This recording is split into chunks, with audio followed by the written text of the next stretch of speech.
Ngayong araw guys, hindi basta-basta itong food trip sa floating cottage namin. Parang Siargao lang yung birada namin dito. At dahil mga napakasarap na mga seafoods at di namin papasailuin at puro mabubungkag ang mabaho nito, samahan kami.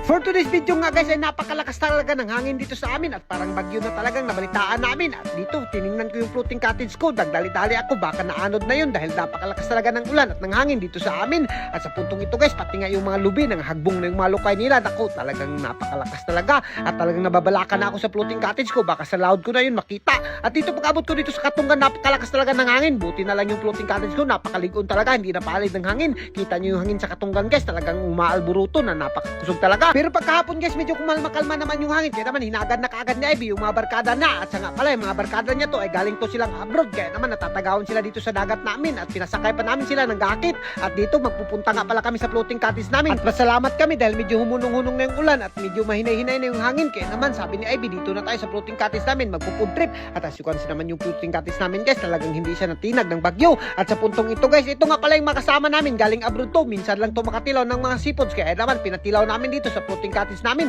At ako nga pala, umapas na ako dyan dahil talagang nakalimtan yung tubig at nabasa pa nga yung patintin ko dyan. At sa puntong ito guys, mga pansit at mga talong lang muna yung masudan namin dito at mayroong maaninikad at mga lato na napakasarap naman talaga. At sa puntong ito, nagpasikat nga pala ako dito. Sabi ko sa mga classmate ni Ivy na galing abroad, papatistingin ko sila ng budol fight, yung parang Siargao, yung mga datingan. Kaya naman kinumot-kumot na kaagad ni Ivy dito yung ating bahaw dyan at pinurma niya na at wala kasi kaming maisip. Kaya naman I love Bobby Vlog na lang yung pinurma namin dito. At kung nakikita nyo guys, parang natatawa talaga kami dahil talagang parang budbud na kinumot yung bahaw namin, pero napurma-purma naman. At dito napakaganda na talaga ng panahon guys at wala ng ulan, kaya naman nalilingaw talaga kami. At ayan na nga guys, napurma na nga dito at binutangan na ni Ivy ng madekorasyon-dekorasyon itong budol fight namin. Medyo goods naman at nailad naman itong mga classmate ni Ivy na galing abroad. At sabi daw nila wala daw ito sa Australia, kaya naman pinasikatan namin at hindi pa sila nakatilaw ng pansit sa buong buhay nila. At siya nga pala guys, itong mga classmate ni Ivy nagpuyo na ito sa Australia. Talagang natatagawan sila ng dagat dito sa amin at pinatamak na namin sila dito dahil talagang minsan lang sila makatamak ng dagat dahil napakatugnaw daw ng dagat sa Australia. Pero dito guys, talagang napakapaso daw kaya natatagawan sila.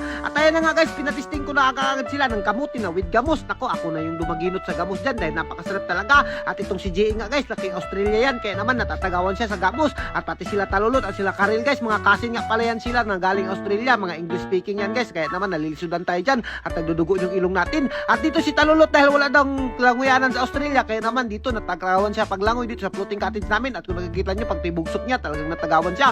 At siguro naugbok na yung ulo niya sa lapok dahil mabaw-mabaw yan. At pinaksikatan ko rin siya ng ganito yung klase ng pagtibugsok dito sa amin. Ganyan lang yung mga tirada nan guys, pagtibugsok dahil doon daw sa Australia napakahabog daw ng tibugsokan na. At so ayun na nga guys, hanggang dito lang muna kami at lilingawin ko muna tong mga bisita ko na galing Australia. Thank you all, mabuhay kayong lahat yan mga idol hanggat gusto nyo.